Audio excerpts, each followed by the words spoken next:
Fala galera, eu sou Irineu Galeno do canal Fla Resenha, fazendo aqui esse vídeo aqui para vocês, fazer aqui uma análise sobre o que vem acontecendo com o Flamengo nessas últimas semanas aí, né, dos últimos meses em meio a essa pandemia. Fazendo aqui uma analogia, até de uma passagem bíblica, né, que eu acho que muito bem conhecida, quando diz que bem-aventurados os pobres de espírito, porque deles é o reino dos céus. Nessa passagem aí, Jesus Cristo não faz apologia, muita gente até pensa isso, né, não faz apologia à pobreza, à miséria, a bens materiais. Ele fala de um esvaziamento de si mesmo, ou seja, é você desinflar o próprio ego, é você desocupar a mente dos preconceitos, é desobstruir o próprio intelecto, né, das falsas crenças, das verdades absolutas, daquele espiritualismo, do autoritarismo. Porque tudo isso leva à vaidade, e a vaidade, ela te torna uma pessoa soberba, egocêntrica, ou seja, tudo que você diz, se alguém não concordar, você passa a atacar aquela pessoa e até odiá-la, porque você não tem humildade, você não é uma pessoa pobre de espírito, dentre muitas outras coisas negativas que você traz para si mesmo quando você não é uma pessoa pobre de espírito. Mas o que é que isso tem a ver?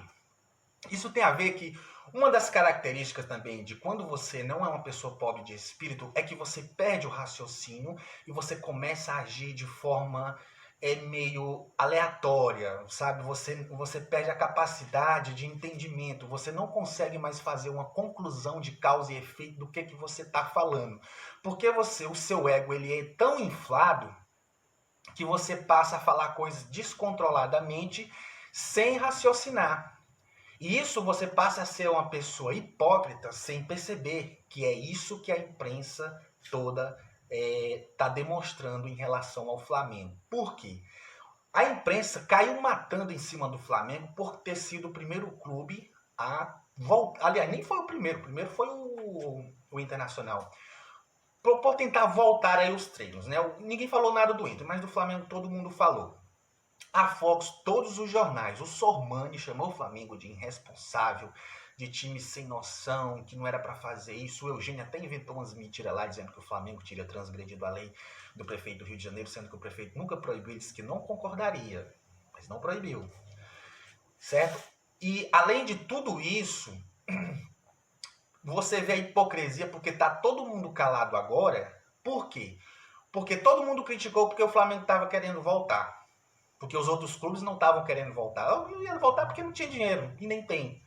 Todo mundo criticando o Flamengo porque queria voltar, mas agora ninguém dá um pio, já que o protocolo de saúde usado pelo Flamengo está sendo um padrão internacional usado pela FIFA. Hoje, uma reunião que teve em Dubai com um representante do Brasil era o Dr. Tanúrio, médico do Flamengo. Esse protocolo de saúde do Flamengo vai ser usado pelos clubes todos do mundo. Tá lá o Barcelona lá com o protocolo lá. De onde veio isso aqui? Cara, isso aqui veio lá de um time brasileiro, veio lá do Flamengo. E nós vamos usar esse protocolo. Todo mundo vai usar.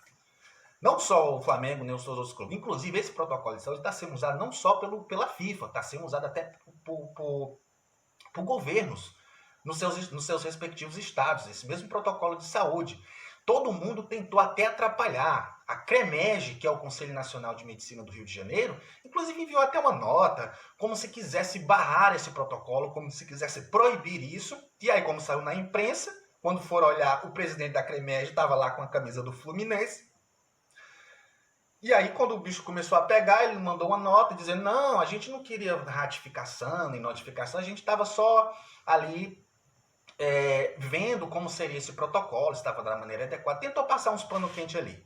Mas, de fato, estava querendo atrapalhar. Até hoje, o Botafogo e o Fluminense querem atrapalhar a volta ao futebol. Os 10 clubes do Rio, todos estão de acordo, só não essas duas antas, né, que não querem voltar. Todo mundo sabe que o Botafogo não tem mais nada a disputar, também não tem dinheiro, e o Fluminense também não tem dinheiro. Por isso que eles ficam com essa ideia. Não estão preocupados em salvar a vida, com ninguém. Eles estão preocupados em prejudicar o Flamengo. Como de fato o Citadinho também veio aí e falou coisa com coisa. Como eu digo, pessoas que não são pobres de espírito, elas começam a agir sem pensar. O que Citadinho falou? Que o Flamengo teria sido um time fundado por Coxinha, que era o time da elite, que era o time da mídia, que era isso, que era aquilo. E falou que não aceitaria até ser comparado com o Flamengo. Aceitaria ser comparado com o Vasco. O Flamengo é que não quer ser comparado com o Corinthians. O Corinthians é o time que mais deve no Brasil, com um déficit de mais de 700 milhões, sem falar que o estádio está prestes a ser tomado, porque o time não tem dinheiro mais para pagar, está quebrado. Como o Sormani falou, eu nem concordo muito, mas nessa parte eu concordo, que o Corinthians estaria com dor de cotovelo. Queria ter o técnico que o Flamengo tem e não tem. Queria ter o poder econômico que o Flamengo tem e não tem. E queria estar na mesma situação que o Flamengo está e ele não está e nem pode estar. Por quê? Porque não tem dinheiro. Vai quebrar, tá quebrado, tá liso. Tá se destruindo o próprio clube aí do Corinthians. Tá sem credibilidade nenhuma. Além de Cittadini, teve muitos outros aí que... O Colunista fez até uma matéria, o Colunista Menon, intitulada como Os Crimes do Flamengo. Tava todo mundo chamando o Flamengo como se fosse um criminoso, um irresponsável. Mas depois que esse protocolo do Flamengo foi usado internacionalmente, inclusive por governos, ninguém disse nada. Tá todo mundo calado, ninguém dá um pio, não é? Agora, já pensou se tivesse dado de forma negativa? Vixe, não era bom nem pensar. E como de fato a gente vê de forma parcial, e isso, a gente fica indignado com isso, é o que aconteceu até nas punições que houve agora recente entre o Flamengo e o Palmeiras. O Flamengo tomou 60 mil de multa da Conmebol porque o Gabigol levantou a plaquinha lá. Hoje tem gol do Gabigol. O Flamengo tomou 60 mil de multa. Sem falar nos outros 60 mil que o Flamengo tomou de multa também, simplesmente porque um Gandula foi expulso no jogo entre Flamengo e Independente Del Valle. Teve uma confusão lá na entrada do túnel, o Gandula foi expulso, o Flamengo tomou 60 mil de multa. E vocês lembram daquele episódio do jogo do Campeonato Brasileiro Flamengo e Palmeiras? Torcida única, a torcida do Palmeiras arrancou a cadeira do estádio e jogou no torcedor do Flamengo. Sabe quanto o Palmeiras pagou de multa? Cara, R$1. R$1. O Palmeiras pagou R$1 de multa. Parece mentira. É brincadeira. R$1 de multa. Agora, imagine se fosse ao contrário. E se fosse o Flamengo? Quer dizer, os caras praticam violência, atacam o jogador do Flamengo, joga a cadeira e pagam R$1 de multa por cada cadeira atirada. O Flamengo, o Gabigol faz o gol, levanta a placa e toma 60 mil de multa. Então você não precisa nem desenhar, sabe? Porque está em HD a parcialidade da imprensa e dos órgãos, das instituições de futebol hoje contra o Flamengo. Tá todo mundo. É lamentável. Todo mundo conhece que o Flamengo apanhou durante anos, em crise. O Flamengo era eliminado, o Flamengo passou vexame. O Flamengo nunca foi lá e atacou ninguém, nunca lá criticou ninguém. O Corinthians teve sua ascensão, Cruzeiro, São Paulo, Atlético, Grêmio, Inter. O Flamengo na dele. Só que o Flamengo vinha trabalhando. Agora o Flamengo está colhendo os frutos que plantou. Está colhendo todas as glórias com juros e correção monetária. Por tudo aquilo que passou.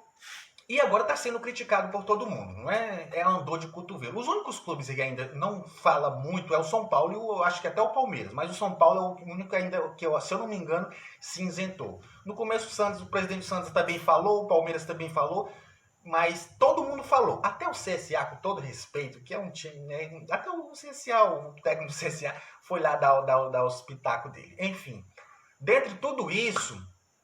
Ninguém fala nada positivo, ninguém defende o Flamengo em relação a isso. E quando o Flamengo fez isso e aconteceu isso do protocolo de saúde, todo mundo calado. Torcendo para que desse errado. Essa é a grande realidade. Então isso se chama egocentrismo. Vale tudo para atacar aquilo que eu não aceito. Vale tudo para me ver a derrota do outro. Mesmo que isso custe... vidas, ou mesmo que isso atinja muitas pessoas, eu não tô nem aí. É como eles querem, é como se fosse dizer isso. Tomara que dê errado, tomara que sabe, que dê merda, só pra mim ir lá e dizer como eu tava certo, que eu avisei, que não sei o quê. Isso é lamentável, certo? Então, gente, por hoje era só isso. Se inscreve no canal, deixa o seu like, ativa o sininho das notificações e até a próxima.